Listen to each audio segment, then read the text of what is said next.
আসসালামু আলাইকুম। সবার সতর্কতার জন্য বলছি।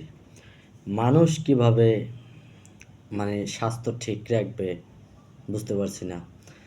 এই যে আমার হাতে দেখতে পাচ্ছেন একটা কমলা।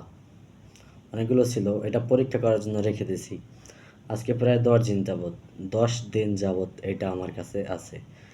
আমি পরীক্ষা করার জন্য রাখছি যে দেখবো এটা কবে পচন ধরে অথবা এটা কবে নষ্ট হয়। একদম ভালো থাকতে আনছিলাম। সো আজকে কমলাটা ধরলাম। এখনো দেখতে আছি সেই আগের মতনই আছে। যেরকম 10 দিন আগে আনছিলাম একটুই হয়েছে কিন্তু জাস্ট এরকমই।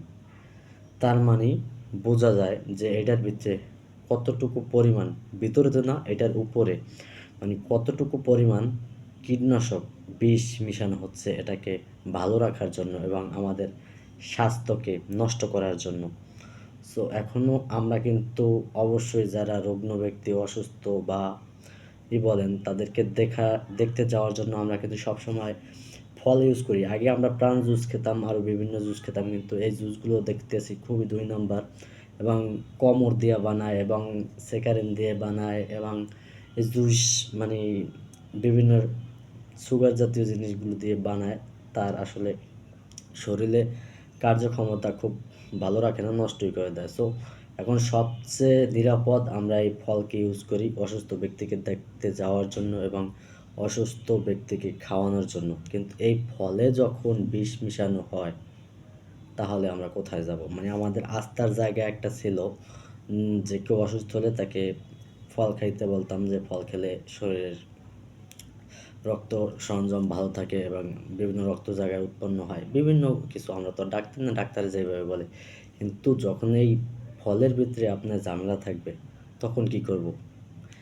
একটা ভালো ফল বা একটা ভালো সবজি মবজি যখনই গাছ থেকে কাটা হয় তখন সেটা 1 দিন, 2 দিন, বেশি ভালো হলে 3 দিন থাকে। সো এই সমস্ত ফল 1 মাস 2 মাস, হুম তারপর কাস্টমারের হাতে আসতে আসতে প্রায় 1-2 মাস লাগে, আর আমার কাছে আসে প্রায় 10 দিন। সো এই ফলগুলা এখনও সেরকমই আছে। সো এটা কীভাবে সম্ভব? একবার প্রশ্ন করে দেখছেন আসলে আমরা স্বাস্থ্য ভালো রাখার জন্য কী খাচ্ছি? বিষ খাচ্ছি নাকি কমলা খাচ্ছি? এটা শুধু নন অনলি কমলা, এটা কিন্তু সব বিষয়ে এরকম করা। হ্যাঁ, আমি মনে করি এখন স্বাস্থ্যকর ফলের ভিতরে নিরাপদ বিষ ছাড়া একমাত্র আনারসটা মেবি পাওয়া যায়। এছাড়া সবই প্রায় এরকম কীটনাশক যুক্ত এবং বিশেষ করে কলা।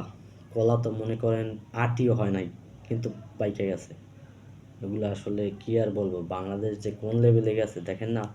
এদেশের মানুষের স্বাস্থ্য 20-25 বছরেই খুব বয়স্ক বয়স্ক মনে হয়। সো এগুলো সব আমাদের এই কীটনাশকের ফল। সো সবাই বি কেয়ারফুল। যে জিনিসগুলো বাসায় খাবেন অবশ্যই অনেকক্ষণ পানিতে ভিজাই রাখবেন, তারপর খাবেন, কেননা এটার ভিতরে অনেক কিছু আছে।